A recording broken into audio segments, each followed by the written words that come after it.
chizgan joy mana bu suvdagi holat. Ya'ni qurbaqa o'zini aksini tanimagan holat hissiyot berdi. Chunki ba'zan biz shunaqa hissiyotga berilamiz, jahlimiz chiqqanda hatto o'zimizni ham bilmay qolamiz. O'sha holatni tasvirladi.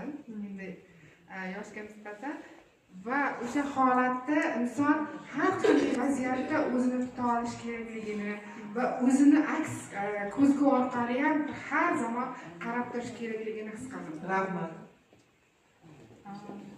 Bu yerda kichik guruh bolalar uchun aslida mo'ljallangan ekan, chunki personajlar soni ham kamroqda.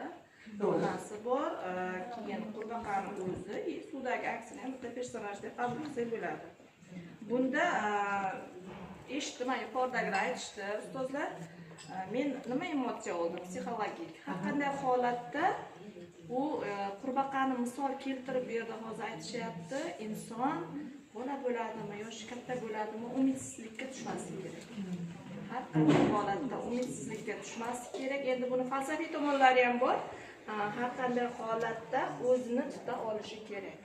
U yolg'iz qoladimi, boshqa holatdami, u iloji boricha izlanishda bo'lib, yana ham do'stlar orqali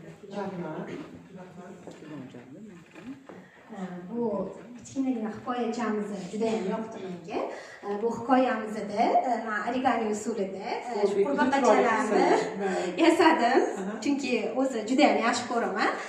Keyin bu yerda ona qurbaqa hamda bola qurbaqa 5 ta ertak berilgandi. Mana qalang'az chiqqan, boylik topgan bola. Hayolimga keldi, o'zimni oilada farzandim bilan men bitta kichkina bolachasi tushmagan holda xafa bo'ldi. Kun botganda do'sti yo'q qolganiga onasini oldiga keldi. Shunda onasi to'g'ri maslahatlar o'zi tushungani bo'yicha tasvirlab bergan. Shu kun botgandan keyin u o'zini aksiligini bundan nima demoqchiman, baribir oilada eng yaqin do'st ona. Shu hayotimga savolim bor. Origamini hammasini siz qildingiz. Nega bitta qurbaqa haqi? Tepadagi ma'mulisi. Chunki kun yorug'ligida bu o'zini aksini ko'rganda xursand bo'lib ketdi. Kun botgandan keyin aksi yo'q bo'lib qoldi-ku. Xafa bo'lib oyisiga kelib aytdi. Meni do'stim qurbaqa bo'ldi. Do'stim yo'q bo'lib qoldi deb. Chunki ikkita qurbaqani kayfiyat bag'ishlangan holat bu yerda tasvirlangan. Ham qayg'u, ham quvonch. Chunki biz kichik guruhlarda ko'proq emotsiya bo'yicha gaplashamiz, nima bo'lyapti senga aytib ber degan ma'noda. Shunaqa. Chunki shu oilada aytdim-ku, farzandlarim ham menga kelib aytinglar deyman, xafa bo'lib kelsa nima bo'ldi deb so'rayman bolalarimdan. Keyin tushuntirib berganimdan keyin to'g'ri maslahat